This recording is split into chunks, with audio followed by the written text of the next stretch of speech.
Yeah, let's go. Okay, so this is the OSEHRA VA PALS working group for Wednesday, the 25th of April, 2018. Here's your usual warning that we are recording this, so anything you say can and will, well, maybe not. Anyways, so we thought How that we about might. can and will be used to make our software better? There we go. I love that. I love that. So I thought today we would show you guys kind of go through the home case review and intake forms a little bit more in detail. I think it's the word I want. Did we have anything else, though, before we do that we wanted to ask or share? Well, if George joins us, I think we were talking about doing the reveal of the CT eval form and the follow-up. Yeah, both of the we haven't. We talked about showing the CT eval form because it's so complex, and then showing the biopsy form and the PET evaluation form, which work now. Cool. Okay. Right. So are you ready to do that, George? No, you were going to do that, Nick. Oh, right. I was going to drive. Yeah, you were driving. Okay. Well, here I am. Can everybody see my screen all right? Yeah. Ooh, there's Joel. He's joining too. Ah, yay.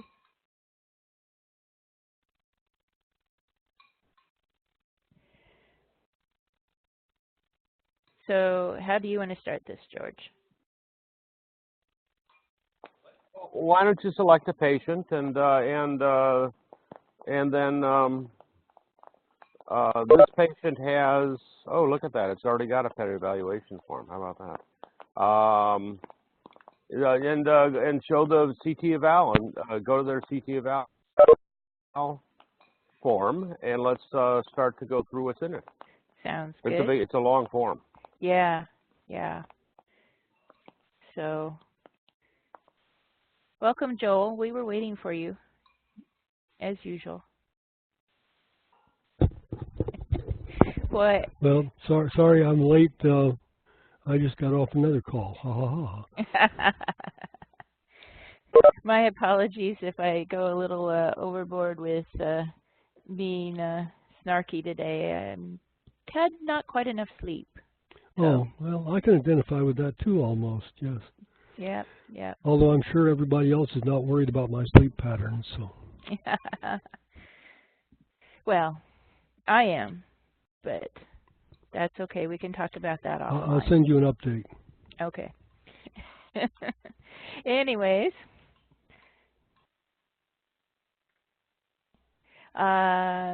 So yes, the CT evaluation form is very long and kind of complex, but this is a complex subject, so it kind of makes sense. One of the things that the CT evaluation form is not just for lung cancer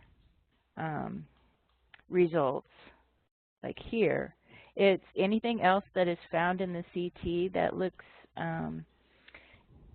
abnormal also has a place to be indicated in here, so that, because there's no reason to waste a perfectly good CT scan if it has information that we need to use all the information.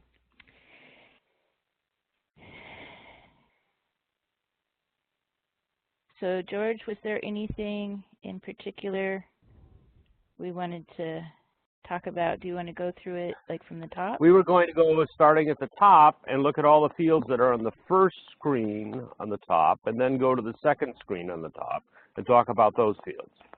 Okay. I think we're going to go through from the top all the way down to the bottom. And while we're talking, we might talk about which things might be put into tabs. I think we talked about talking about that as well. Right. So identifying what are the pieces that are in the CT eval form. So it looks like there's an identification for who the radiologist is. And who the and what the study date is. Mm-hmm. And I think the study date probably will come from the date on the DICOM image that they're looking at.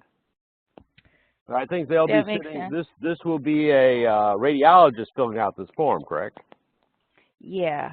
Right. And so and they'll be looking at the image while they fill out the form. Mm-hmm. And this, I think, may be something that we will be bringing Linda, from. Would it be helpful or confusing to have the draft of the user manual that covers this form? I don't know. Okay. But I was going to say that I think the signing radiologist here, it looks like it's a drop down, so that may be something that we would be populating from Vista. Maybe not, because it's my understanding is that some of the LCAP radiologists are also going to be doing the review, right? This is in order to ensure that the CTs are looked at consistently across all of the sites. So to start off with, every time a radiologist at one of the VA sites does a CT evaluation, it has to get signed off by somebody who's got a lot of experience with these. Right, the dual reading process for the first 100. So what's in the drop down now, Linda? Nothing. Nothing. Nothing. Yeah. So we have an open question: is where do we get the names of the signing radiologists to put in the drop down? That's our concerns. And should we be putting those in a file so they can be updated easily, or should will we need to update the HTML pages every time they change? Yeah, that should be in a file. I think it should be somewhere. Yeah. Yeah, and that list of people, even though they'll be doing the cross training with the experienced folks from Mount Sinai, they have multiple hats, and one of the hats they have is they're in the VA as well. Like Claudia is both a Mount Sinai LCAP team expert on this, and she's also an actual doc in the VA, and so she would be in Vista already. Yeah, and I suspect, although Drew could probably tell us if we have that wrong, but I suspect all the people who they are thinking about having being the double-checking radiologists are people who will have VA privileges and show up as VA users, because this will be done inside the VA firewall, so they would have to. So there may be. I mean, they have mechanisms for supervising physicians in Vista. In other words, there's other situations in Vista where you have one person that signs a note and then someone co-signs a note, for example. That's right. And in radiology, they may have a mechanism where they say, here's the person that needs to co-sign the radiology report. Yes. If they have that, it would be interesting for us to perhaps be able to find this in Vista. Yeah, that's right. In other words, have these readings of the CT evaluation, which are going to, Ricardo mentioned that they have an interest in, after this form is being filled out, an encounter or a radiology report being generated and added to the patient's record in Vista. That's right. So there may be there may in fact be a way for us to get this from Vista. So if you know who you are, if we can locate who the radiologist is, that's going to be doing the reading, we may be able to find out from Vista who needs to co-sign, who's going to be the signing radiologist. Right. This is Rick. Just one sort of concern I have is that each one of these types of things could take up a lot of time. And it might be okay for the first version of this to have this be a text field. So, so we may want to change this HTML page, instead of having a pull down, have a text field where it's typed in. Yeah, well, again, if it's not, so I think our kind of rules for engagement, if you will, are probably, if there's an easy way to do it and it's what they've done before, let's do it. If it's hard and there's another solution, like a simple text or whatever, let's do that as a first version, and note that we're going to try and improve upon that. But my fear is if we get a bunch of these, you know, we're gonna really fall behind trying to pre-populate this stuff. Because I could see this being very, you know, highly fluid lists, which will be hard to stay on top of. Maybe. Well, that's right. If it turns out to be that, then you're right. We should do it, treat it iteratively, and postpone till later things that would be too tricky. If it turns out to be easy and low-hanging fruit, that's a different matter. Maybe one of the things that we could do is on the Friday call, we can ask Pee-wee what they're doing right now for these fields. Bear in mind this. Bear in mind this. So I'm bringing a lot of stuff in when I say stuff like this. So for example, we know when lung cancer screening is deployed that the radiologists are going to be under tremendous pressure because they're already overworked. So adding lots and lots of asymptomatic scans to their workload is going to be really challenging and also very tedious and difficult for them. So what's being set up in addition to that is that groups of radiologists are being prepared to work not just at Mount Sinai but other places in the U.S. to do reads on an as-needed basis. So imagine the standing radiologist is not just at the local vista, but now some teleradiology being done at some place else out in the United States. And that place might be multiple places. So my concern is that this is going to be a really hard one to always pre-populate, but let's see what happens. Okay. Well, in the chat, Larry has put, there is a security key that allows signing in radiology. And he already knows what it is. So, but yeah, that point about them maybe not being VA doctors is noted. Well, they might be VA doctors, but they might be over in Massachusetts, right? Right. Right. Right. So they wouldn't be in the current VISTA system. Right.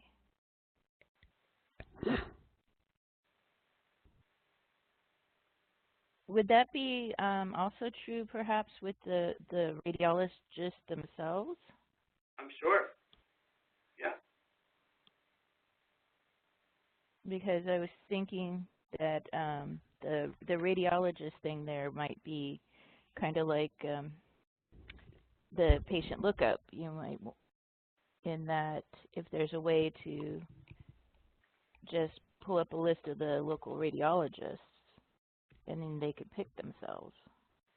But that would obviously not be for the first version. Right. Okay. Okay. I would put that in the field analysis I'm working on. Okay, so anything about the anything else about the first 3 lines of fields? So what do you think they mean by clinical information? If the scan was performed at an outside institution and you've got the little checkbox underneath it, they might have sent a report or something. And so the report from the other outside institution could go in clinical information. That's a word processing field, so people can just copy and paste whatever they need to in there. Thank you.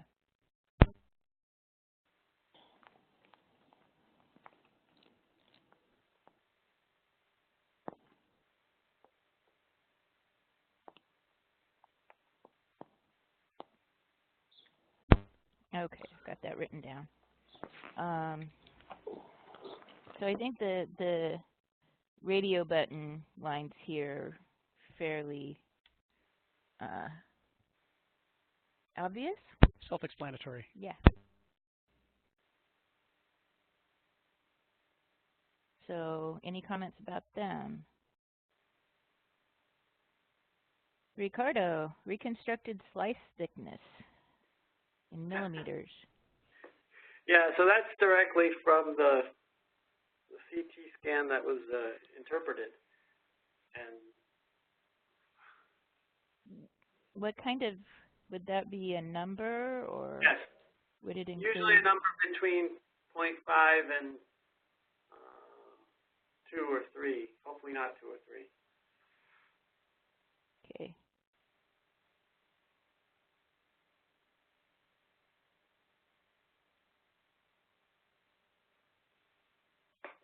And then data baseline CT. That's probably only filled out if this is not the baseline CT up here with the radio buttons. Yeah.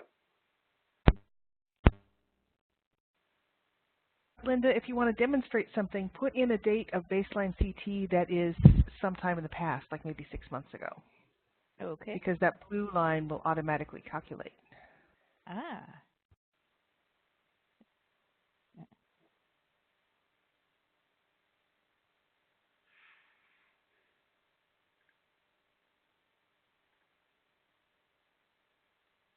Yeah, how about that? It changed it from my, cool.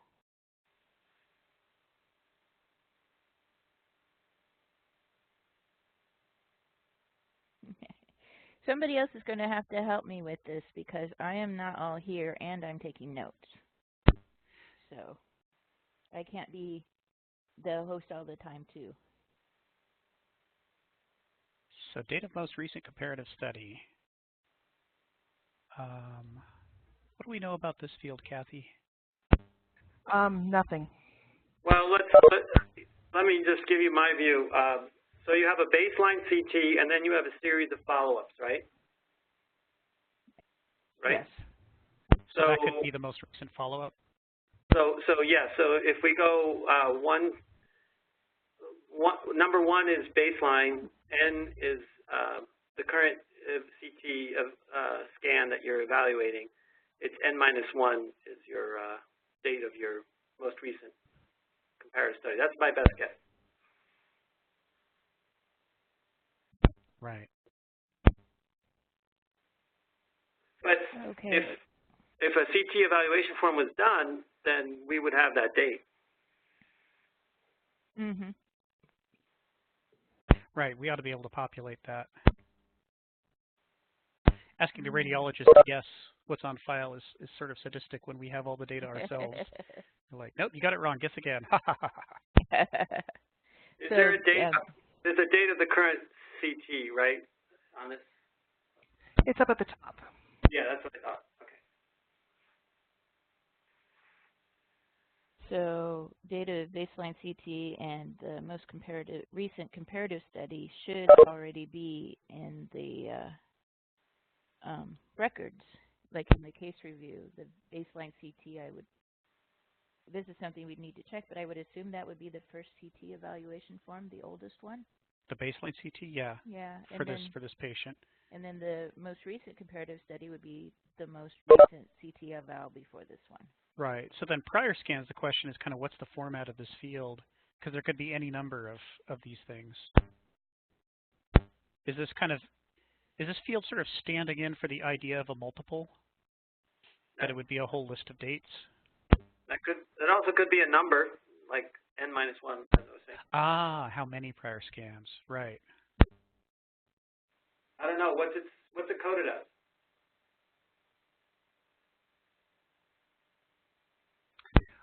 I don't recall. I'm the one that created this file in FileMan, and I have to say I don't recall this field at all. So either I didn't do it or I did it and I don't remember. No problem. Or it was in Artit's original and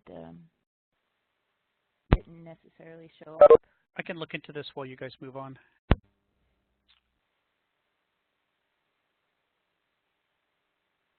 Okay, well then underneath there's that little box that says normal shortcut, which fills in no abnormalities.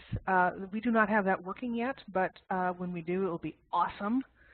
So, but that just fills in everything with no abnormalities. And I believe that the way that is supposed to work, Linda, if you scroll all the way down past the nodule grid, because the nodule grid, it isn't affected by that checkbox, but it's down here when we get into the cysts and the scarring and all that other stuff. The normal shortcut, I believe, is supposed to fill those all in with no's. So and then they only, right. Then the radiologist can go in, and if there is one or two that they have to say yes to, they can just pick those and just say yes to those.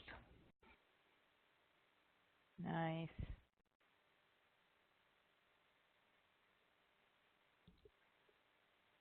Okay. So then I think that takes us to this kind of little help section. The nodule grid is the huge main part of the CT evaluation form. It's listing and tracking all of the nodules. And I mean, we could get as deep into the weeds in this as you want to, but I think that the answer, as deep as we want, is probably not very deep. Yeah. Right now we have it set up. Could you scroll back up a little bit, Linda? Right now we have it set it up so that the first 5 nodules are just already there, ready to go in the grid. And then if you have to add more, you go over to the additional nodules, nodule 6, and then you can pick off that list. You can add as many as you need to. The drop down that says nodule 6, can you see that? Right. Yep. If you click on that, you can add up to 10. And this field is set up as a multiple, so actually you can add as many as you want, but for this version of the software, we're limiting it to 10. Sure. So Kathy, the reason you don't remember how you defined the prior scans field is that it's on the form, but it's not in the dictionary. So it must be being calculated and pre-filled by the Mount Sinai forms processor. Okay, well, we can ask them about it. Yeah, I did try to go back and forth between the data dictionary and the form, but obviously I didn't get everything. Not surprising, as huge as this thing is. Yeah, I don't know that it's not in your dictionary. I know that it's not in the LCAP dictionary. Oh, it's not in the dictionary. Not in the one from Mount Sinai. I'm going to go look at yours now.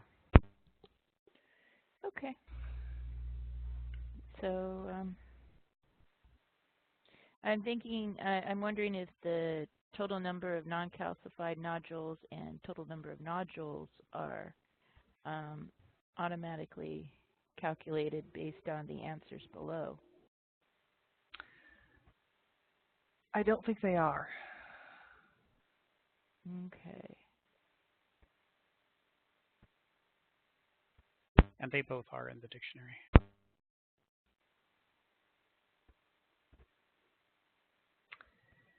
Just because if you go down to nodule consistency, Linda, that pull down there, Right. what are our options for nodule consistency?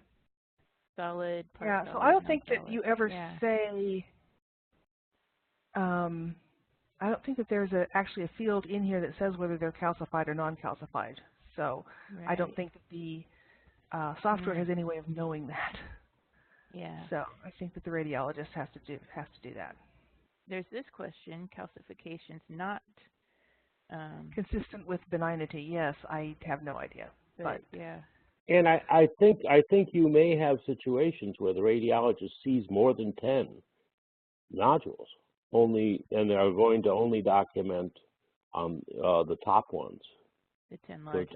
So they may have 20 nodules in the scan. So I think those need to be filled in by the radiologist, because they're giving us information about what they're seeing in the scan that may not fit on this form. But I'm guessing. the concern? I'm not following really what. I don't think that there's really a concern. It's a question of whether these numbers, the total number of non-calcified nodules and the total number of nodules, could be calculated based on the way the radiologist fills out the nodule grid. Could the software automatically calculate and then put these numbers in? And I think that the answer is no. Why not? Because I don't think that they ask in the questions whether the nodules are calcified or non-calcified.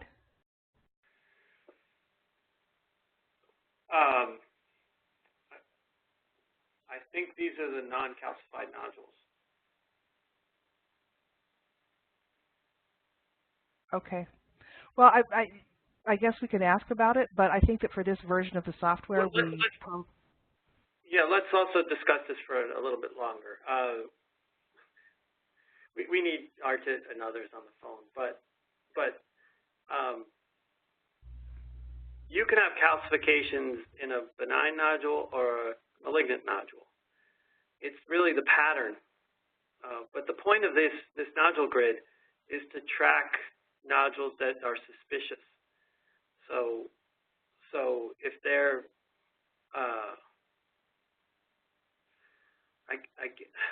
that's the main goal here, is to track the suspicious nodules, which are going to be more the non-calcified ones.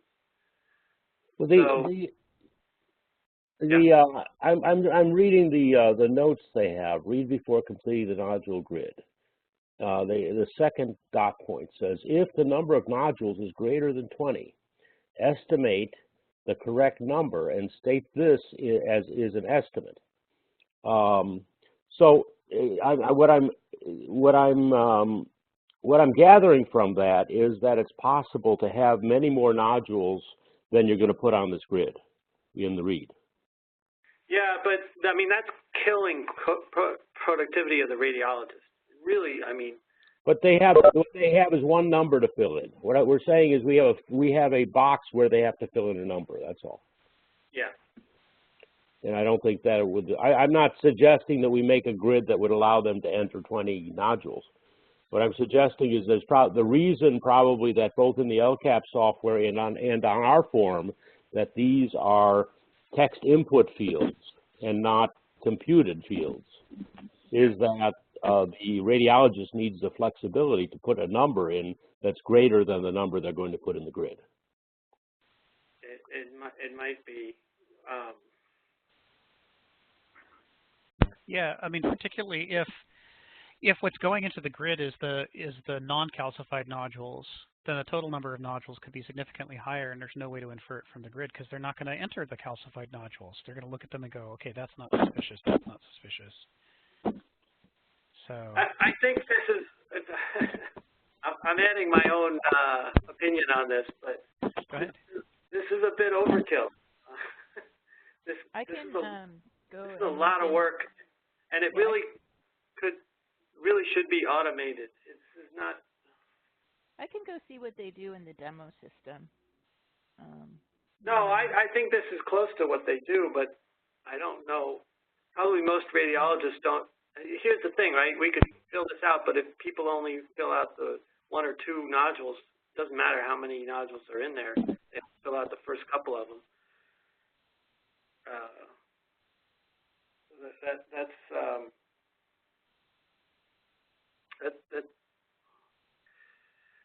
That's probably how it's going to work out, actually.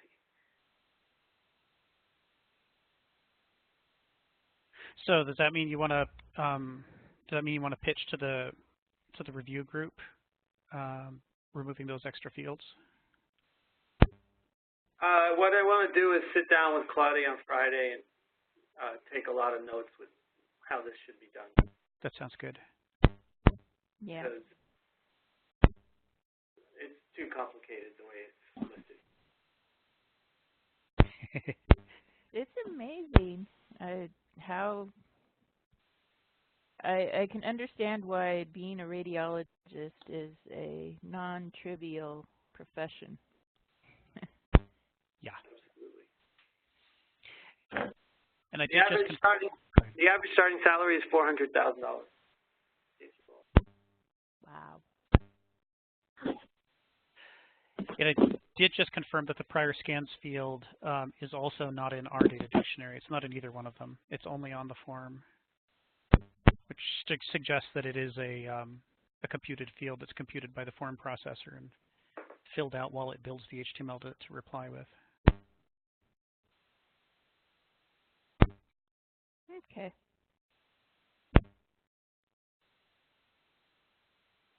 So it sounds like we'll get some guidance about this grid after the Friday meeting.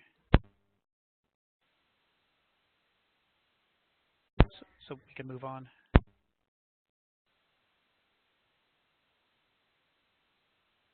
Yeah.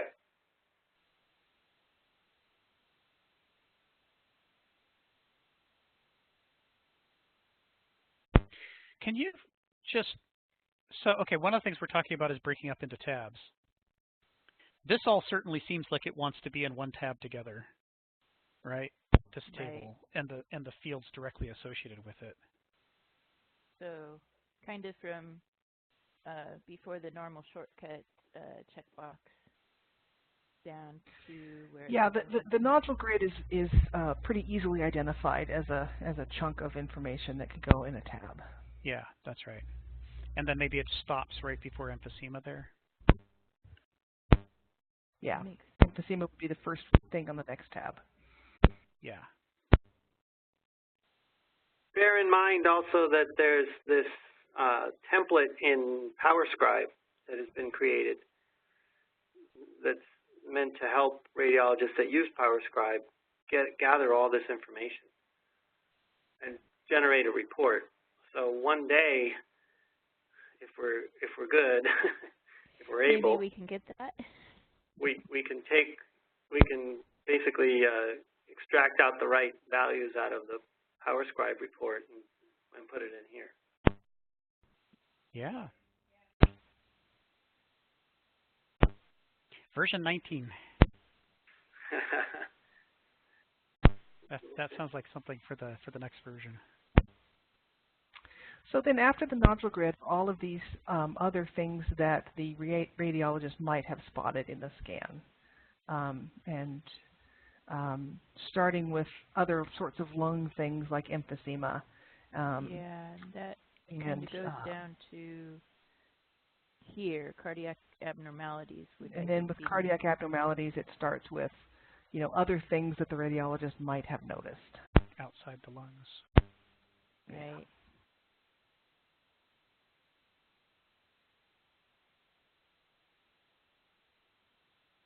And there's places to gather all kinds of information on this, and a lot of this is really technical medical stuff, so I don't think we probably want to spend a lot of time on it. Yeah. And then the last part is the follow-up. Oops. Mm-hmm.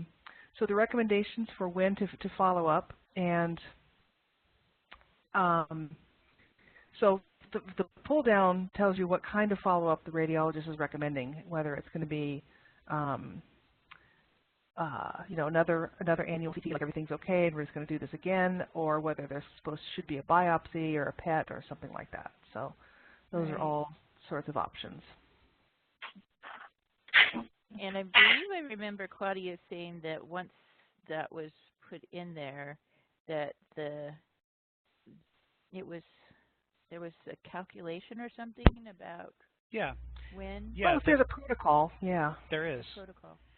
I mean, I've shown that before, the big flow chart that shows the dates associated with each of these different kinds of follow-ups, and it's a one-to-one match. I mean, if you know what the follow-up is, then you know when it is. So we can put that table together and include it internally inside of the form, so that the JavaScript could then access that table and use it to fill in the right button. Because it's not like there's any variability. I mean, if they have a lung infection, you don't say, well, come back in a year. It's like, no, you take this antibiotic, you come back in 1 month. That's just the way it is. So we really don't want to make them guess what the right answer is when we know what the right answer is. So this may end up not actually being radio buttons, I would imagine, but maybe a box that would say when. Oh, but I think the radiologist can override this. Well, then we would only need an other. So in other words, you'd have the box that would say, 3 months, then that would be automatically calculated. But then you'd have that other button so that the radiologist could click on that and say, yeah, no, not 3 months. I want something else. Right. And then that's when the follow-up date field is used. Is when they could choose other. Or maybe they could choose other, and then the other options would come up, and they could choose, 6 months or a year or whatever. I don't know. Right. Definitely something to follow up on. I know, I'm terrible.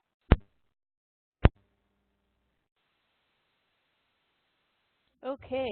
And my understanding is that what's happening now is when they fill this out in the Mount Sinai system, maybe it branches into the scheduling software, or it somehow engages with the scheduling software. But what the use at Phoenix is that once they do this, they then separately sign into Vista and schedule the appointment there.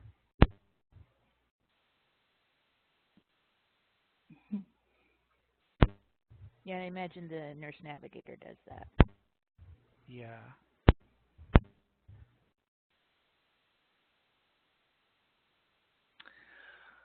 Okay. And then the last bit is the impression, like how was the imaging, and were there problems with it, and so the first impression is about the nodules and the other findings, and kind of in general, how did this scan go, and then there's the image quality, and where the radiologist can say, wow, this was a crappy scan, or there were the following issues on it, or whatever. Right. I would think that these last 3 items could be on their own. Follow-up impression image quality scale on one tab. Mm-hmm. Though. Kind of a conclusions or follow-up tab, yeah. Yeah, conclusions, or could just call it the follow-up tab, or completion. Okay. Well, that is the CT eval. That's interesting. And then, case of interest. I have this is Drew. Is there some time I have a question about this form? Plenty. Oh, yes. Yeah, go ahead. So going back up to that scheduling thing, I was curious, is there familiarity for how to interface? Is there an opportunity for this to be able to interface with scheduling? No, there's a problem with Vista scheduling where the VA paid for a project to develop a bunch of interfaces into Vista scheduling so that GUIs could be developed, and those interfaces were developed. They're in the community, and we have them. But the VA themselves chose not to install those upgrades. So the Vista scheduling package still in the VA, everywhere except the VA, we could interface to it. But in the VA, inexplicably, even though they launched the contest and organized it to get that software developed, they won't install it in the VA. So there aren't any clean ways to get in here that I know about. Now, Larry might be able to override me on this because Larry's done more work on remote procedures than I have, and he might know about some way in that I don't know about. But as far as I know, the core APIs and remote procedures needed to interface into Vista scheduling, although developed and released and verified and proven and tested and everything else, everybody's got them except the VA. So is there no way for this system to be able to check on the status of an appointment as to whether it was missed or rescheduled? I know, weird, right? They want to do that. They end up having to do it manually. You know, a human being has to log into Vista and run the software. I would imagine the nurse navigator would have both running at the same time, both the VA. Well, there are in the VPR, for example. Larry and I were looking at that the other day, and it does show appointments, and I believe it does show the resolution.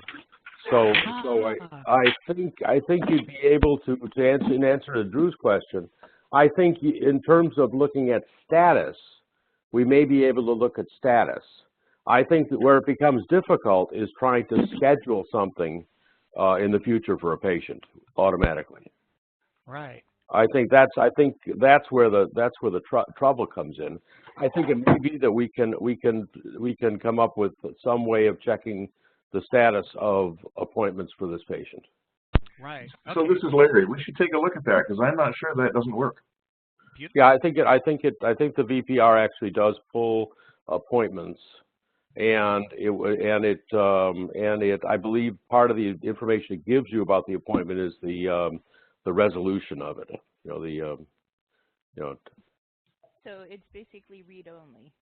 We could read. Well, the VPR is read only. The interface I'm talking about is read only.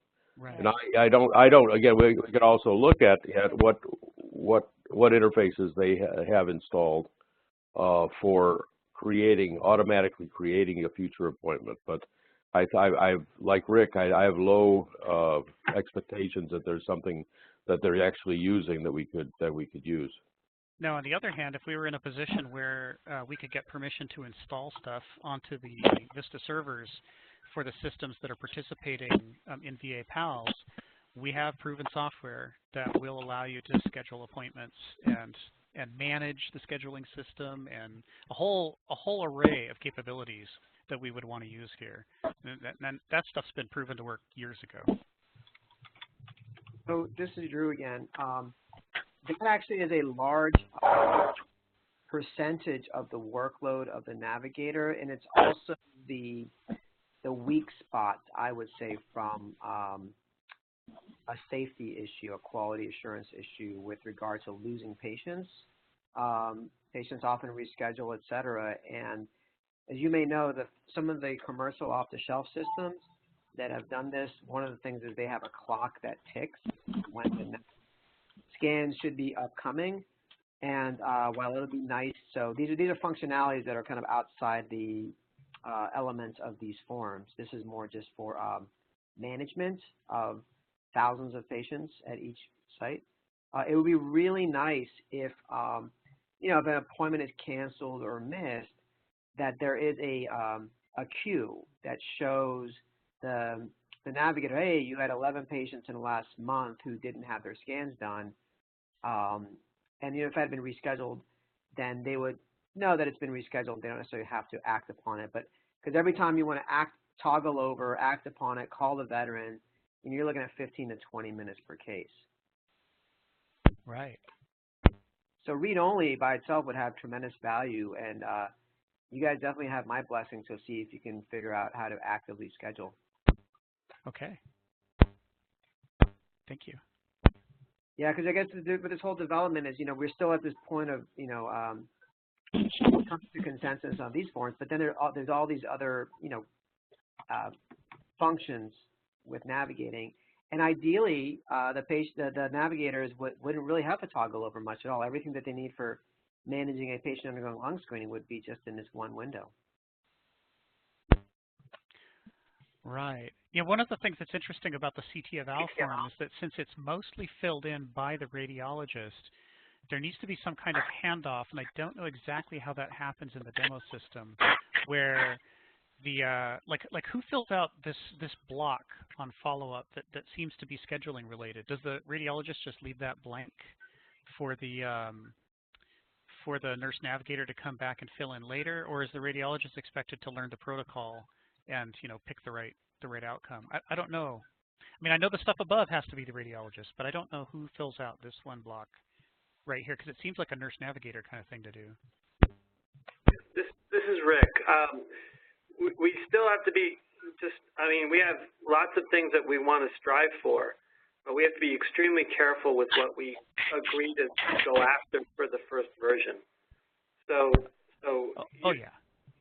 just bear in mind, Drew, you mentioned, going after scheduling and all of that, which is great, but that might not be doable in the first version. So no, that sounds like version 19. Yeah, so make it version 2. Everything's negotiable, but we can't take on all nice to haves. Or yeah, no, I apologize. I didn't clarify. in my mind, I was thinking version 2 all along. Yeah. So back to this question of the follow-up, who picks it? I don't know. Is anyone from ILCAP on this call? Rick, do you know who checks this box? You know, a lot of these questions you have to sit down with someone like Angel and ask. I would think that the type of follow-up is something that the radiologist needs to pick. Surely it's up to the radiologist whether a biopsy or a PET scan is the next best step. I don't think that a nurse navigator can make that call, can they? Actually, they make a recommendation, and then it'll be whoever's going to order it who makes the actual decision. So generally speaking, you know, when abnormalities come up, then, you know, a clinician needs to make a professional judgment call. But I don't want to guess who checks this drop-down menu. I have a question for the team right now. So we have different user roles, right? So there's the nurse navigator and a radiologist who have to come in and potentially modify these forms. Is it currently set up so that both the nurse navigator and the radiologist can edit these forms and submit them? Yeah, I mean, the current draft is not distinguishing the category of user. All users who have been given access to VA PALS are currently treated the same. Our plan is to start distinguishing them at some point, but we haven't done that yet. Because I think the CT eval form is mainly for the radiologist. That's right. That's right. And I wonder, you know, if in the existing Mount Sinai software, as far as we could tell, it's the same kind of home page, it's the same kind of case review page and everything else, regardless of which user is using it, which means that they might be relying on training right now so that, you know, so the nurse navigator knows not to create a CT eval form and the radiologist knows not to create a background form, for example. They might be relying on the user to know those things, but that could certainly be tuned up. I think, you know, having looked at the insides of the current LCAP forms, I believe they have they record fields about the date it was last edited and who edited it.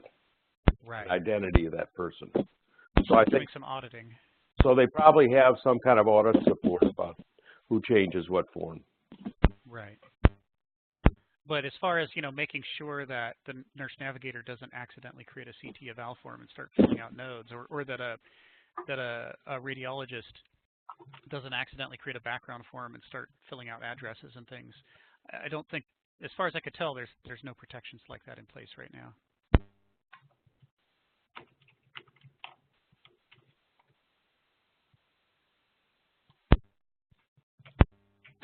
Okay, so do we have more conversation on the CT eval form, or do you guys want to peek at the new forms we've got? We've got 10 minutes left. Let's show the new forms. Yeah, we could just show them real quick this time and do our walkthrough on them next time.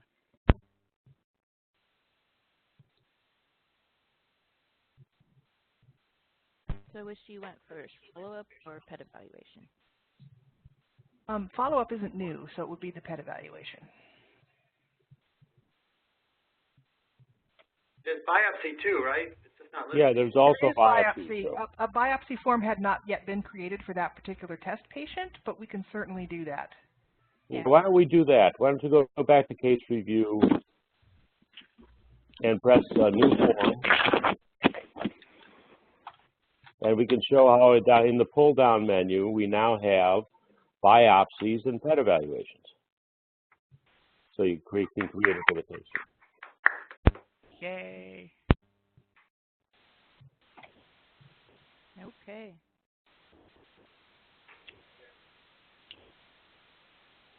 So this looks like one of those forms there can be more than one of. Sure. Yeah, Rick, has anyone from ILCAP seen this yet to provide comments? It's brand new. This went on mine last night. Yeah. Well, that's more than 12 hours. What the heck? I know, right? Yeah, it's almost 3 o'clock where you guys are.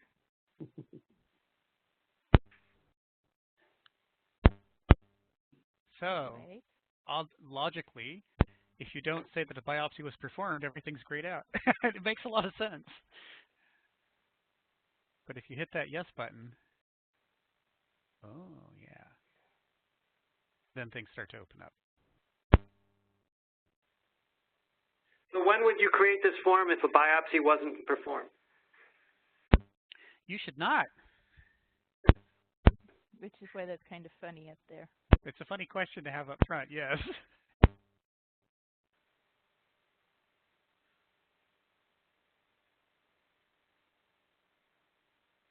That might be a strong candidate for simplifying the form by one field. Yeah.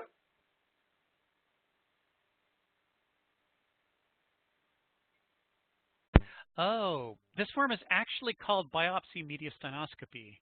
So maybe it's because you create one or the other. I mean, or that is to say, maybe you say, no, I didn't do a biopsy, but yes, I did a mediastinoscopy. You're going to have 4 combinations. You could. Neither, both, or one or the other. Sometimes you only do one or the other or combination. Okay. You got. And you got molecular testing down there also. So right. So now we're 2 to the 3 at 8 combinations. Yeah. So that's the reason you have the no or yes before each one of those. But the name of the form is Biopsy and mediastinoscopy. Biopsy form. We need to update that because it just says biopsy form. But actually, it's 3 things. Yeah, it depends on where you look, whether it's got the name biopsy form or whether it's got the name biopsy and mediastinoscopy form. It kind of seems like it's 3 forms welded together. This is Drew again. This will be a question for Claudia to verify, but a lot of places no longer use mediastinoscopy. It's slowly becoming outdated. Instead, they use something called EBUS, endobronchial ultrasound. From that strategy, you can get to the same things that the mediastinoscopy does. So I need to circle back with her. Yeah, I wonder if it must be with so many sites participating in IELCAP, it must be that some of them are doing EBUS and maybe they're just using the mediastinoscopy section to fill out EBUS results. I don't know. And it wouldn't be 3 forms. The molecular testing is done on a sample, and you get the sample out of the biopsy or the mediastinoscopy. So molecular testing isn't done in isolation. Right, it follows from one of the other 2. That makes sense. There's an important delay, though, to consider. The testing might not even be ordered until later, and then the results might not be available until later after that. That's where the save for later is handy on this form. Kind of fill out what you've got and save it for later. I wonder if also then a form could be changed from submitted back to oh yeah, unsubmitted. you can re-edit a submitted form. Yeah. Well, in fact, I tested. I filled out a form. I pressed submit, and it was on the status on the case review page did not show incomplete, so it was a completed form. Then I went back into that same form, and I pressed save for later. And then when I went back to the case review form, it was marked incomplete. So you can move a form from the status of having been submitted to the status I'm still working on it. Nice. With the current system. And that's, we haven't shown that to anybody in detail to make sure that that's the behavior they want, but that's what it does right now. So we're down to our last 3 minutes. You want to briefly show the other form?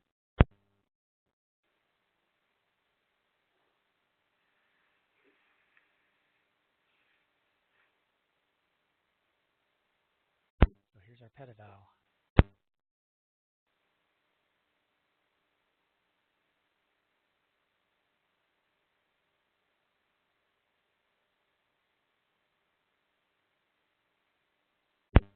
So it looks like it's kind of a much shorter version of the CT eval in some ways.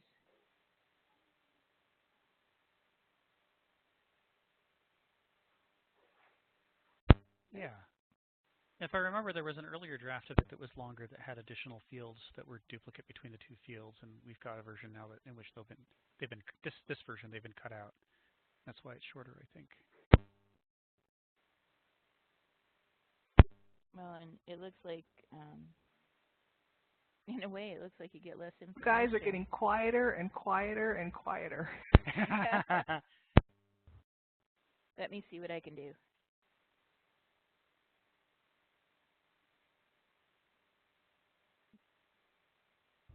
Well, I think maybe it's a sign that you're just tired and we need to end the meeting. Well, we are at the top of the hour, so we've given our sneak previews of the 2 new forms. We've done our walkthrough of the CT eval and come up with some questions and some ideas for breaking up into tabs. This has been a good call. So, any other comments? Oh, sorry. Go. Sam, go ahead.